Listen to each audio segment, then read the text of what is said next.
आज आमचे देशाची फायनान्स मिनिस्टर निर्मला सीतारामनजी हांच्यांनी लोकसभा भितर आज नवीन बजेट 2025-26 बजेट मांडलें आणि ताच्या भितर पळयतकच लक्षात आयलें की ह्या हातूंतले देशांतले सर्वसमावेशक अशें तें बजेट आसा.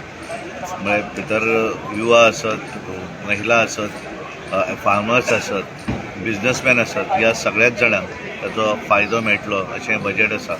आनी खास करून सगळ्यात म्हत्वाचें जें इन्कम टॅक्स लिमीट जें आशिल्लें तें 12 लाखाचेर व्हेल्लें आसा. वीथ स्टँडर्ड डिडक्शन जर केलें जाल्यार 12,75,000 आनी ताका लागून एक ताचो फायदो आसा. मिडल क्लासाक पसून ताचो फायदो मेळटलो. म्हळ्यार एखाद्याची इन्कम 1 लाख म्हयन्याक आसलें जाल्यार ताका तो टॅक्स लागचो ना आनी त्यामुळे तो एक दिलासादायक असो सगळ्याच लोकांक ताचो फायदो जातलो.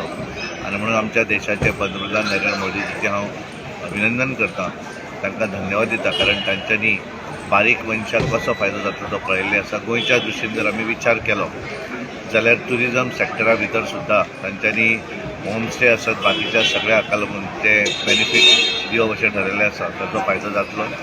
आनी खास करून MSME आसत सॅक्टर, मुद्रा लोन आसत, ह्या सगळ्या हातूंतल्यान तांच्यांनी रिवायज केल्लें आसा, जेणे करून हाचो फायदो सबंद देशांतल्या लोकांक जातलो. आनी म्हणून आज हें जें आज फायनान्स बजेट जें मांडलें ताका लागून तें बजेट हांव वेलकम करतां. आमची देशाची फायनान्स मिनिस्टर निर्मला सीतारामनजी आनी तशेंच देशाचे पंतप्रधान नरेंद्र मोदीजी हांचें अभिनंदन करतां. तांकां धन्यवाद दिता. थँक्यू.